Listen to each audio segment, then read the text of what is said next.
انتہائی سخت اور شدید سردی میں اگر کسی شخص پر وضو یا غسل لازم ہو جائے تو اس صورت میں وضو اور غسل کا متبادل کیا ہے؟ کیا وضو اور غسل کے متبادل کے طور پر تیمم کیا جا سکتا ہے یا نہیں کیا جا سکتا؟ لبیک لبیک لبیک یا رسول اللہ۔ اللہ رب العزت نے دین میں ہمارے لیے آسانی رکھی ہے۔ آسانی کا مطلب یہ ہے کہ دین میں کسی بھی شخص کو اس کی طاقت اور اس کی قدرت اور قوت برداشت سے زیادہ مکلف نہیں بنایا گیا۔ کسی بندے پر اتنا ہی بوجھ ڈالا گیا ہے جس قدر وہ آسانی کے ساتھ برداشت کر سکتا ہے۔ تیمم صرف شک کی بنیاد پر نہیں کیا جا سکتا، اور نہ ہی اس وجہ سے کہ پانی ٹھنڈا ہے اور اس کے متبادل گرم پانی نہیں ہے تو میں تیمم کر لیتا ہوں، اس بنیاد پر تیمم نہیں کیا جا سکتا۔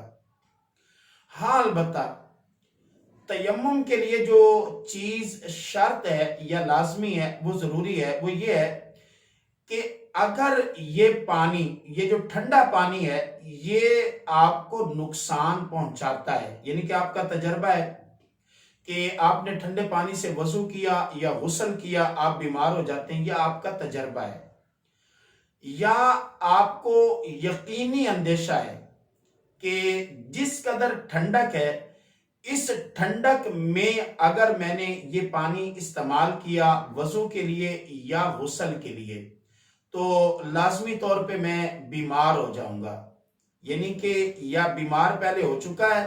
یا اس کو بیماری کا یقینی اندیشہ ہے، اس کو پتا ہے کہ میں نے یہ اتنا ٹھنڈا پانی استعمال کیا تو میں نے غسل کیا تو میں بیمار ہو جاؤں گا۔ اب یہ اس کو یقین ہو گیا، اندیشہ کامل یا یقین کامل ہے اس کے لیے کہ یہ پانی نقصان دہ ہے۔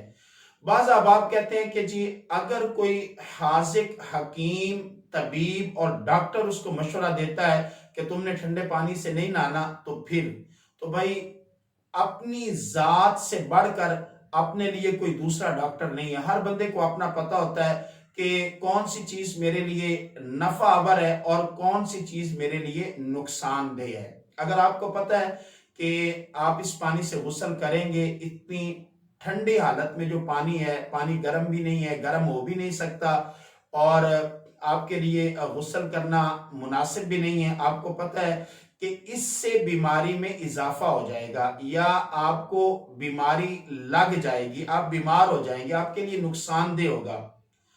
تو ایسی حالت میں آپ وضو اور غسل کی جگہ تیمم کر سکتے ہیں۔ آپ کہیں گے کہ اس کی دلیل کیا ہے؟ اللہ سبحانہ وتعالی نے قرآن مجید فرقان حمید میں ارشاد فرمایا وَإِن كُنتُم مَرْضَىٰ أَوْ عَلَىٰ سَفَرٍ أَوْ جَاءَ أَحَدٌ مِّنكُم مِّنَ الْغَائِطِ أَوْ لَامَسْتُمُ النِّسَاءَ۔ یہ تین چار کام ہیں کہ بیمار ہو، مریض ہو، مسافر ہو، قضاء حاجت کی ہو، ہم بستری کی ہو، ان تین چار معاملات جو اللہ پاک نے بیان فرمائے، اور اس کے بعد فرمایا فَلَمْ تَجِدُوا مَاءً، تمہیں پانی نہ ملے، پانی میسر نہیں ہے۔ اب ایک ہوتا ہے پانی کا نہ ملنا، اور ایک ہوتا ہے پانی کے ہوتے ہوئے اس کے استعمال پر قدرت نہ رکھنا، اور ایک ہوتا ہے قدرت رکھتے ہوئے اس کو استعمال کرنے کے قابل نہ ہونا۔ مسئلہ کوئی بھی ہو، پانی نہ ہو تب بھی، پانی ہو استعمال پر طاقت نہ ہو تب بھی، اور اگر استعمال پر طاقت ہے لیکن استعمال کے قابل نہیں ہے تب بھی، اور اگر استعمال کے قابل ہے لیکن نقصان دہ ہے، یعنی کہ نقصان کا اندیشہ ہے، تب بھی مسئلہ یہی ہے۔ لبیک لبیک لبیک یا رسول اللہ، لبیک لبیک لبیک یا رسول۔ اب ان تمام صورتوں میں بندہ جو ہے وہ وضو اور غسل کی جگہ کیا کرے گا؟ تیمم کرے گا۔ فَتَيَمَّمُوا صَعِيدًا طَيِّبًا، فَتَيَمَّمُوا صَعِيدًا طَيِّبًا، پاکیزہ مٹی سے جو ہے وہ تیمم کرے گا۔ اور پاکیزہ مٹی سے مراد یہ نہیں ہے کہ صرف مٹی سے ہی ہوگا، بلکہ مٹی کی جنس یا پتھر کی جنس سے جتنی بھی چیزیں ہیں ان تمام چیزوں سے تیمم ہو سکتا ہے۔ جیسے مٹی سے ریت ہے تو وہ بھی اس کی جنس میں شامل ہے، اسی طرح پتھر ہے، پتھر کی ٹائل ہے وہ اس میں شامل ہے، یعنی کہ جو چیز مٹی کی جنس سے ہے وہ اس میں شامل ہے۔ اب اس کے بارے میں ایک حدیث پاک سماعت فرمائیں، حضرت سیدنا عمر بن عاص رضی اللہ تعالی عنہ، آپ نے ایک بڑا خوبصورت واقعہ بیان فرمایا ہے، احتلمت فی لیلۃ باردۃ فی غزوات السلاسل۔ آپ فرماتے ہیں کہ غزوہ سلاسل کے موقع پر ایک انتہائی ٹھنڈی، انتہائی سرد رات میں مجھے احتلام ہو گیا۔ حضرت عمر بن عاص کی روایت ہے، آپ اپنا واقعہ بیان فرما رہے ہیں کہ انتہائی سرد اور ٹھنڈی رات میں مجھے احتلام ہو گیا۔ آپ فرماتے ہیں فاشفقت، تو مجھے یقین ہو گیا کہ فاغتسلت، اگر میں نے غسل کیا تو میں ان اہلی کا بیمار ہو جاؤں گا، ہلاک ہو جاؤں گا، یعنی کہ مجھے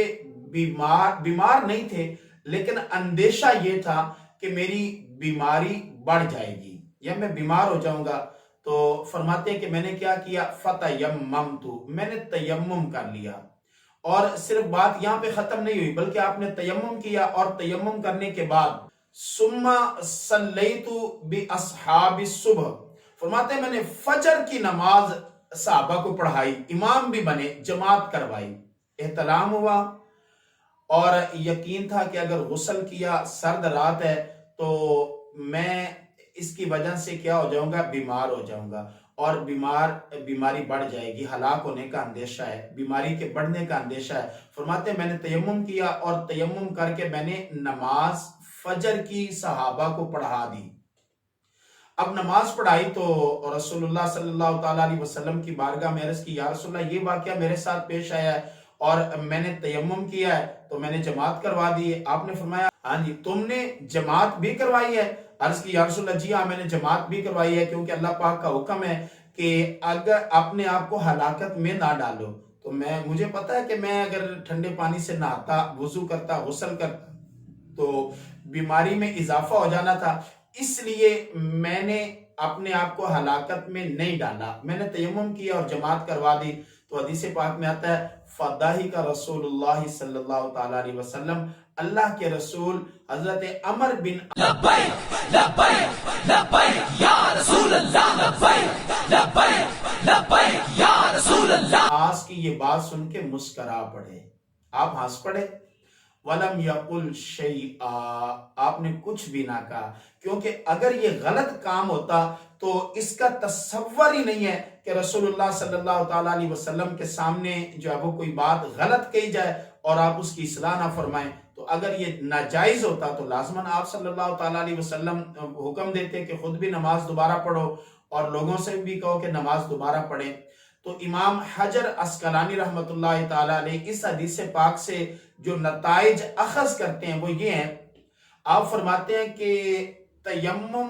سردی کی حالت میں بیماری کے اندیشے سے تیمم کرنے والا شخص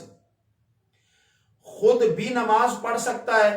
اور ایسے لوگوں کو نماز پڑھا بھی سکتا ہے کہ جنہوں نے وضو پانی سے کیا ہوا ہے، ان کو جماعت بھی کروا سکتا ہے۔ تو اس حدیث پاک سے یہ بات ثابت ہوئی کہ اگر کوئی شخص یہ سمجھتا ہے کہ شدید سردی اور ٹھنڈک کی وجہ سے یہ پانی اس کے لیے نقصان دہ ہوگا، چاہے غسل خود فرض ہو گیا ہو جیسے احتلام ہو جاتا ہے، یا پھر اس نے خود فرض کیا ہو جیسے صحبت ہوتی ہے میاں بیوی کے درمیان، تو دونوں صورتوں میں وہ بندہ جو ہے وہ پانی کی جگہ تیمم کر سکتا ہے، اور یہ تیمم اس وقت تک باقی رہے گا جب تک کہ وہ پانی کے استعمال کے قابل نہیں ہو جاتا، یعنی کہ اگر وہ ایسی جگہ پر ہے کہ اس کو ٹھنڈے پانی کے علاوہ گرم پانی نہیں ملتا، یا اس علاقے میں ٹھنڈک اتنی ہے کہ وہ گرم پانی سے بھی غسل کرتا ہے تو وہ بیمار ہو جاتا ہے، تو ان دونوں صورتوں میں اس کے لیے یہ آسانی رکھی گئی ہے۔ لیکن اس کا مطلب ہرگز یہ نہیں ہے کہ ذرا سا ٹھنڈا پانی ہوا تو آپ بھاگ پڑیں تیمم کی طرف، نہیں، بلکہ ایک اور حدیث پاک سماعت فرما لیں۔ جناب رسول کریم صلی اللہ تعالی علیہ وسلم نے ارشاد فرمایا، حضرت ابو ہریرہ روایت فرماتے ہیں، قال ادلہم علی ما یمحو اللہ بہ الخطایا ویرفع بہ الدرجات۔ اللہ کے نبی صلی اللہ تعالی علیہ وسلم نے فرمایا، ابو ہریرہ تجھے کچھ ایسی باتیں نہ بتاؤں کہ جن سے رب تمہارے گناہ مٹا دیتا ہے، ایسی باتیں نہ تمہیں بتاؤں کہ جن سے اللہ تمہارے گناہ مٹا دیتا ہے، اور وَيَرْفَعُ بِهِ الدَّرَجَاتِ، اور اس سے اللہ تمہارے درجات کو بلند فرماتا ہے۔ حضرت ابو ہریرہ نے عرض کی، یا رسول اللہ کیوں نہیں، آپ مجھے لازمی بتائیں یا رسول اللہ۔ ہاں جی، اس سے بڑھ کر ہمارے لیے کیا چیز ہے کہ وہ چیزیں جن سے رب گناہ مٹاتا ہے اور درجات کو بلند کرتا ہے۔ تو رسول اللہ صلی اللہ تعالی علیہ وسلم نے فرمایا، اسباغ الوضوء علی المکارہ، انتہائی ناگواری کی حالت میں، مشکل حالت میں وضو کرنا، انتہائی مشکل حالات میں وضو کرنا، ٹھنڈی رات، سرد پانی، برف جمع ہوا، پانی کو ہاتھ لگانے کو دل نہیں کرتا، فرمایا اس حالت میں وضو کرنا یہ تمہارے درجات کو بلند کرتا ہے اور تمہارے گناہوں کو مٹا دیتا ہے۔ پھر فرمایا کہ پھر اللہ کے گھر کی طرف زیادہ قدم چل کے جانا، یعنی کہ جتنے قدم زیادہ چل کے مسجد کی طرف جاؤ گے نا، اللہ اس قدر تمہارے درجات کو بلند کرے گا اور تمہارے گناہ معاف کرے گا۔ اور تیسرا آپ نے ارشاد فرمایا، پھر ایک نماز کے بعد دوسری نماز کا انتظار کرنا، فجر پڑھ لی